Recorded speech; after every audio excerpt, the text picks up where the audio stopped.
Question number 12, P और Q 3:2 के प्रमाण में लाभ हानि बांटने वाले साझेदार हैं। तारीख 31/3/2016 के दिन उनकी पेड़ी की पक्की तलपट निम्नानुसार दी गई है। पक्की तलपट दी गई है, यहाँ पर ये सब दिया गया है, आप देख सकते हैं। उपयुक्त तारीख पर उन्होंने आर को निम्नलिखित शर्तों पर नए साझेदार के रूप में प्रवेश दिया। पहला है आर की पूंजी लेके आएगा, बराबर। दूसरी, पेड़ी की ख्याति 30,000 निश्चित की गई है। आर के भाग की ख्याति की रकम रोकड़ नहीं लाएगा, तो ये नई एंट्री है। पूरी रकम रोकड़ नहीं लेके आए तब क्या करने का होता है। और आगे देखते हैं, तो आगे हमारे पास यहाँ दिया है ज़मीन मकान की कीमत में 90,000 गिननी है। तो यहाँ पर ये समायोजन नंबर 4 है, इस पर ध्यान रखना है। देनदारों पर डूबत ऋण अनामत 5% रखना है। तो देनदार अनामत है, यहाँ पर देखोगे देनदार अनामत कितना यह है, तो यहाँ पर इसके ऊपर 5वां समायोजन है। ओके, उसके बाद देखते हैं स्टॉक की कीमत 400 कमी करनी है। तो स्टॉक का आए हैं, तो ये इस पर समायोजन नंबर 6 है। और इधर देखते हैं, तो हमारे पास यहाँ पर दिया है लेनदारों में 500 चुकाने नहीं हैं, तो लेनदारों पर चुकाने नहीं है, तो लेनदार यहाँ पर दिया, इस पर समायोजन नंबर 7 है। ओके, उसके बाद है 8, सभी साझेदारों का लाभ हानि का नया प्रमाण दिया गया है। 5:2:3 निश्चित किया है, तो यानी त्याग आराम से ज्ञात कर सकते हैं, बराबर। अभी चलिए शुरुआत करते हैं, इसके कैसे करना है। तो सबसे पहले हमको क्या लिखना होता है, पहले स्टेप में पूंजी शेष आगे लेके आए लिखेंगे, इसको जमा तरफ, और रोकड़ को उधार तरफ रोकड़ खाते में लिखते हैं। इसको पूंजी खाते में, इसको रोकड़ खाते में, पहला स्टेप पूरा करते हैं। यहाँ लिखते हैं शेष, बराबर, शेष आगे लाए। एकदम नया पेन है इसके लिए। तो कितना कितना है, तो यहाँ पर है 70,000 और कितना है 50,000 दिया है। 70,000 और 50,000 दिया हुआ है। ओके, रोकड़ में उधार तरफ लिखेंगे, शेष आके लिखा है रोकड़ खाता है, ये रोकड़ बैंक खाता, तो शेष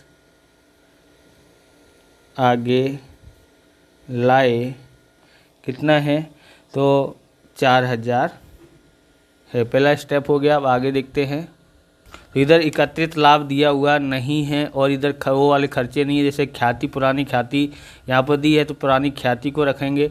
विज्ञापन अभियान खर्च और लाभ हानि का हानि नहीं दी है, तो इधर से कुछ नहीं आएगा, खाली ख्याति आएगा। पुरानी ख्याति, पुराने साझेदार, पुराने प्रमाण में। ओके, तो ख्याति को हम लोग करते हैं इसका।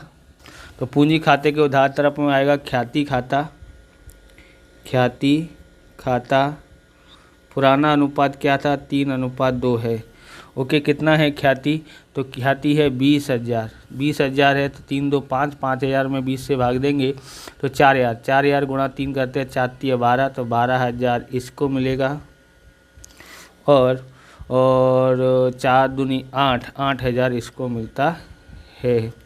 ओके, आप इस प्रकार के वीडियो देखना चाहते हैं, तो डिस्क्रिप्शन में आपको प्लेलिस्ट मिल जाएगी अकाउंट और स्टेट के अलग अलग चैप्टरों की, वहां से आप देख सकते हो। चैनल पर नए, चैनल को सब्सक्राइब करना, क्योंकि हम इस प्रकार के वीडियो आपके लिए बनाते रहते हैं। अब यहाँ पर देखते हैं, आर पूंजी पेटे रोकड़ है लेके आएगा। यहाँ पर पहले इसको पता देते हैं, बराबर। आर कितनी पूंजी लेके आएगा, 60,000 रोकड़ लेके आएगा, लाएगा। ओके, तो हम लोग इसका करते हैं। तो यहाँ एंट्री करते हैं, बराबर। नया साझेदार, नया साझेदार रोकड़ में पूंजी लाए, तब क्या होता है, तो रोकड़ खाता उधार, रोकड़ खाता उधार 60,000, और आर लेके आए, इसलिए आर के पूंजी खाते, आर के पूंजी खाते का 60,000। ओके, अब यहाँ पर देखेंगे, तो रोकड़ खाते में लिखना पड़ेगा, आर के पूंजी खाते उधार साइड में इधर लिखना पड़ेगा, और पूंजी खाते में रोकड़ खाता लिखना पड़ेगा। पहले हम लोग रोकड़ खाते में लिख देते, रोकड़ बैंक खाते में लिखते हैं, आर के पूंजी खाते का लिखते हैं, आर का पूंजी खाता कितना है, 60,000 है। और इधर लिखते हैं रोकड़ खाता, पूंजी के जमा तरफ में, रोकड़ खाता। ओके, रोकड़ खाता कितना है, कौन लेके आया है, आर, तो 60,000 आया है। ओके, आगे देखते हैं। तो यहाँ देखते हैं दूसरा समायोजन है, पीढ़ी की ख्याति की कीमत 30,000 निश्चित की गई है।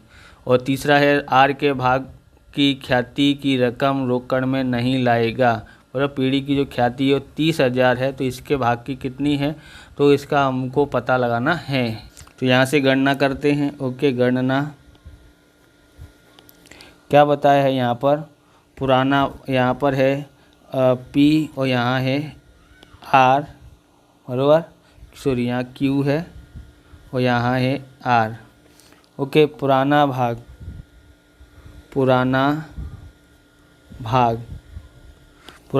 कितना है, तो 3/5 है और 2/5 है। ओके, नया भाग कितना है, नया भाग प्रवेश के बाद नया भाग है 5/10 और 2/10। ये तो आता ही होगा, कैसे कर लिखा जाता, दिया हुआ है 5:3:2:3 ऐसे दिया है, तो नीचे 10 आ जाता है, क्योंकि 5 और 2 7 और 3 10 इस तरह से हो जाता है। अब आ गया हमको क्या ज्ञात करने का है, साझेदारों का त्याग। तो यहाँ लिखते हैं साझेदार।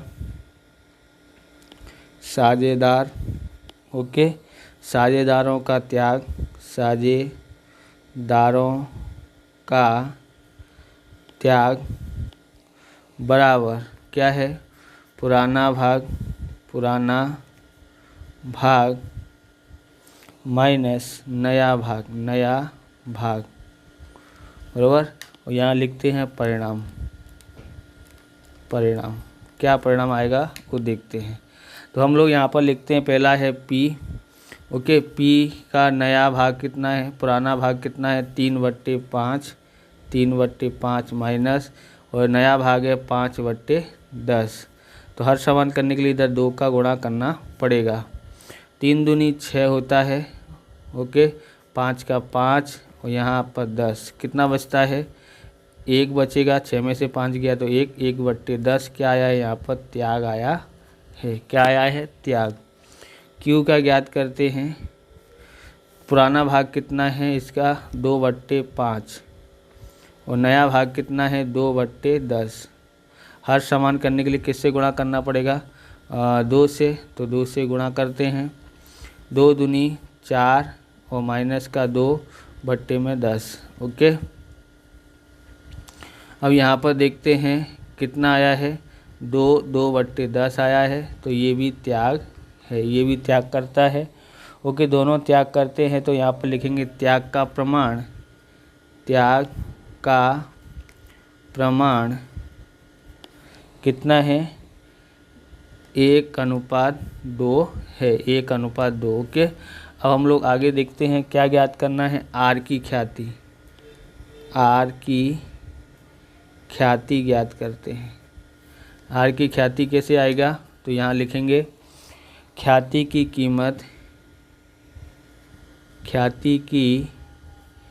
कीमत माइनस गुणा आर का भाग। ओके, तो ख्याति कितना मूल्यांकन किया है, तो 30,000 गुणा कितना है, आर का भाग, तो आर का 3/10, 1 0 कट जाएगा, तो 3,000 गुणा 9 करते हैं, 3,000 गुणा 3 करते हैं, तो कितना आता है, 9,000 आता है। कितना आता है, 9,000 ख्याति आई है। तो अब हमको यहाँ पर ध्यान रखना पड़ेगा कि नया साझेदार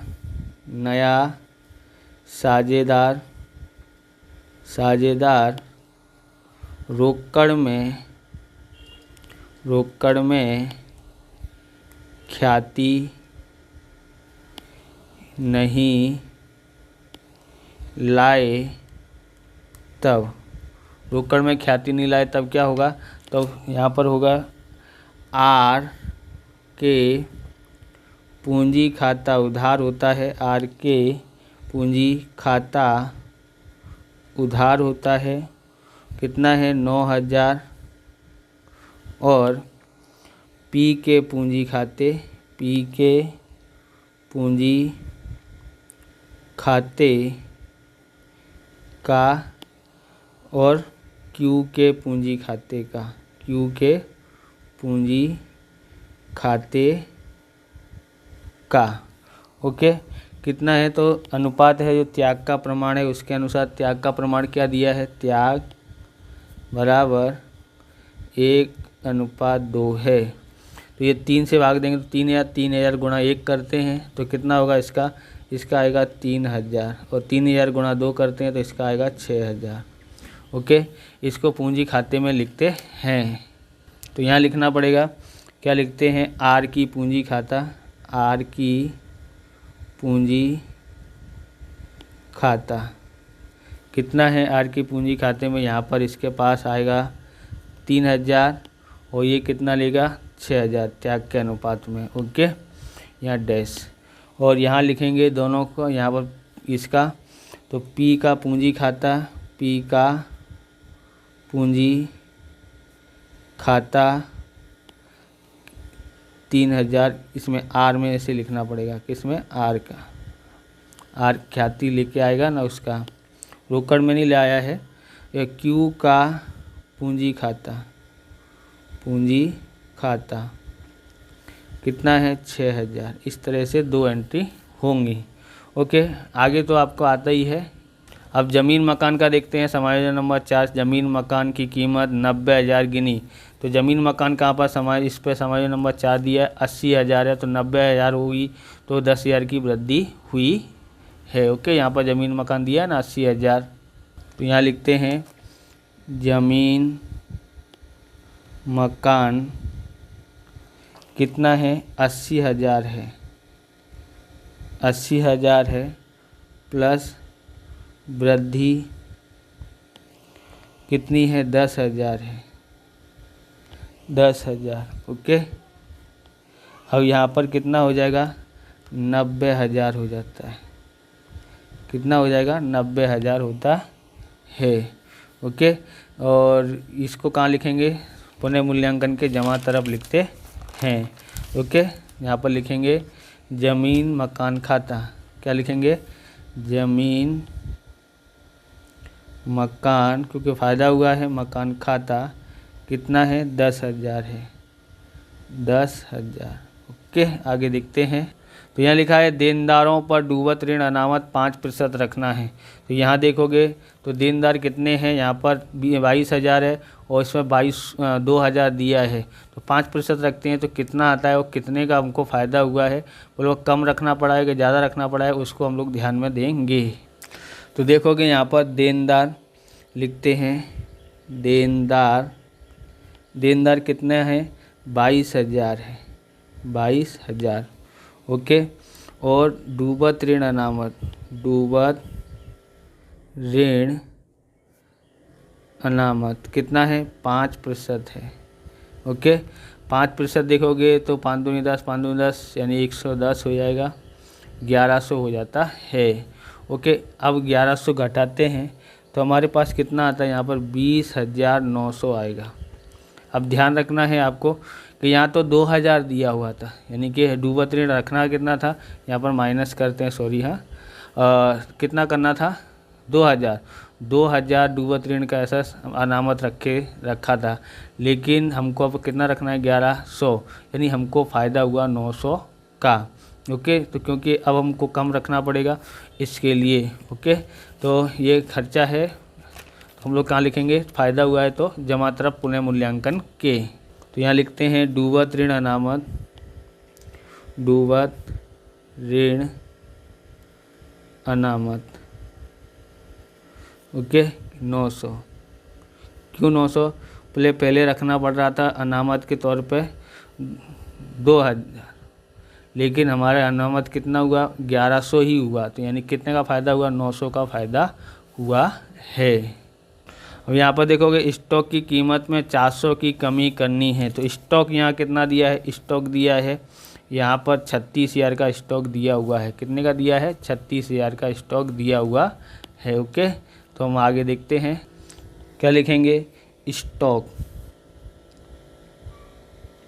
स्टॉक कितना है 36,000 है, 36,000 है माइनस कमी कितनी है, 400 की कमी हुई है। तो कितना हुआ, 35,600 होता है। कमी है तो पुनः मूल्यांकन के उधार तरफ लिखते हैं। तो यहाँ लिखा जाएगा स्टॉक खाता। स्टॉक खाता लिखा, कहाँ लिखेंगे, यहाँ पर 400 लिखते हैं। ओके, अगला समायोजन देखते हैं। लेनदारों को में 500 चुकाने नहीं हैं, तो लेनदार कितने हैं, तो यहाँ पर लेनदार 22,000 है, 500 चुकाने नहीं है, तो इसकी एंट्री करते हैं। तो यहाँ लिखते हैं लेनदार कितना है, 22,000 है। ओके, 22,000 है। अब नहीं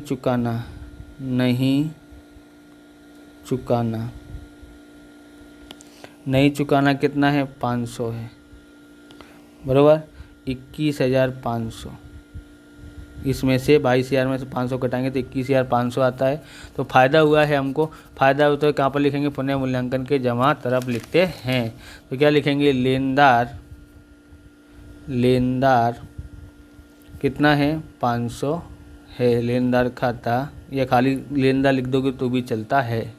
तो बाकी का सब हो गया है। 8वीं में तो ये दिया हुआ है। तो यहाँ पर देखो, उपयुक्त जानकर पीढ़ी के आवश्यक खाते तैयार कीजिए। प्रवेश के बाद पक्की तल पर तैयार कीजिए। ख्याति के संदर्भ में आवश्यक प्रविष्टि हमने लिख दी है। ओके, अब यहाँ पर देखते हैं क्या रह गया। इधर साइड रह गया है प्रोविडेंट फंड।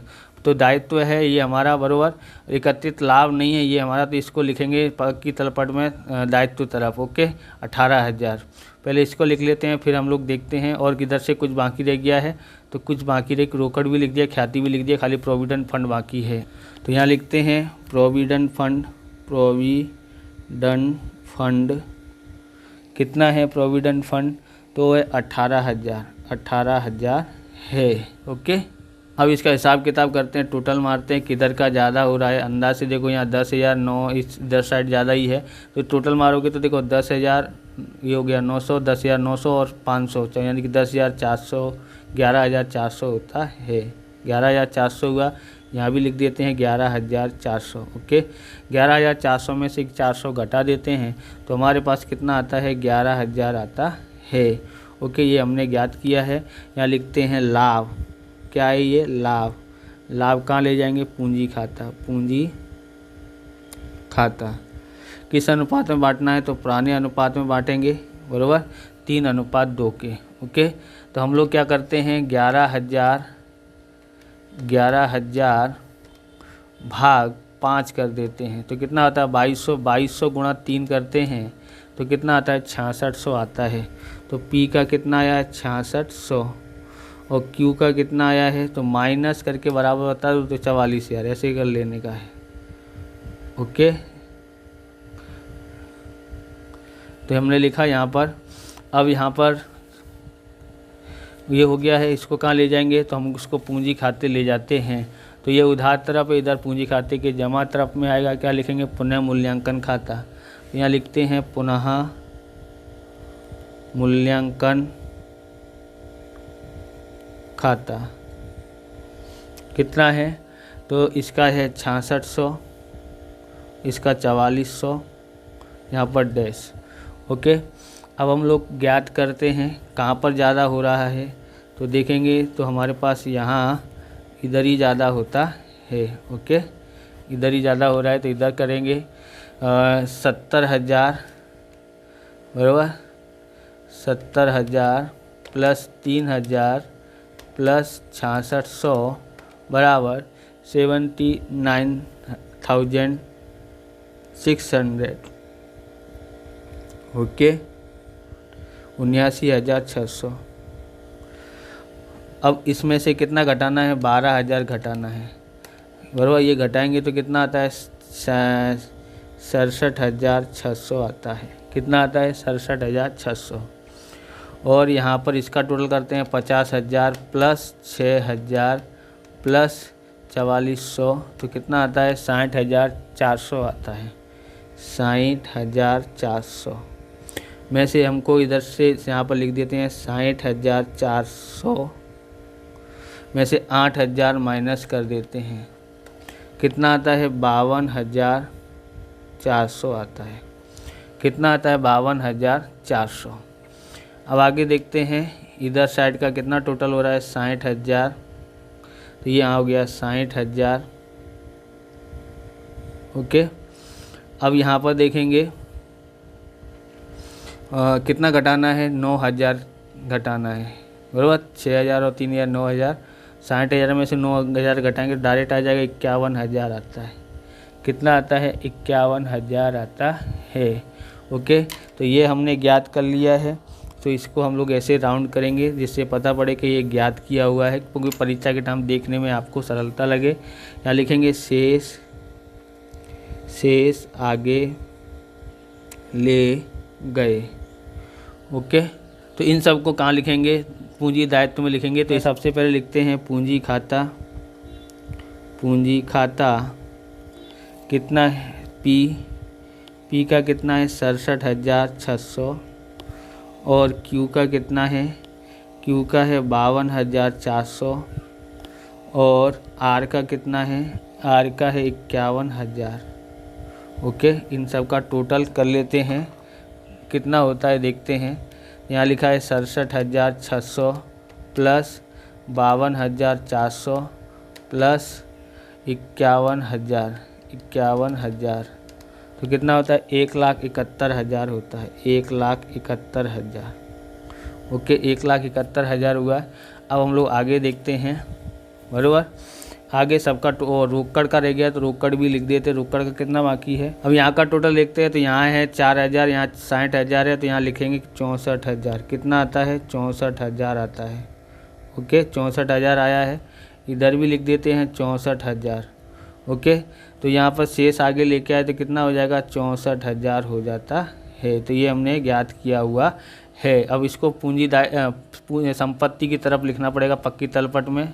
यहाँ लिखते हैं रोकड़ बैंक खाते में कितना आया है, हमारे पास 64,000 आया है। कितना आया है 64,000 आया है। ओके, अब टोटल मान लेते कितना आता है। यहाँ पर देखते हैं 1,71,000 प्लस 21,500 प्लस 18,000, कितना आया है 2,10,000। ओके, 2,10,500, 2,10,500 आया है। इधर का भी टोटल मान लेते हैं, कितना आता है कि 90,000, 20,900 और 35,600 और 64,000, कितना है 2,10,500। ओके, इस प्रकार से ये वीडियो पूरा होता है। अगर आपको हमारा वीडियो अच्छा लगे तो लाइक करें, शेयर करें, कमेंट करें, चैनल पर नए चैनल को सब्सक्राइब करें। मिलते हैं नेक्स्ट वीडियो में। जय हिंद, जय भारत, वंदे मातरम।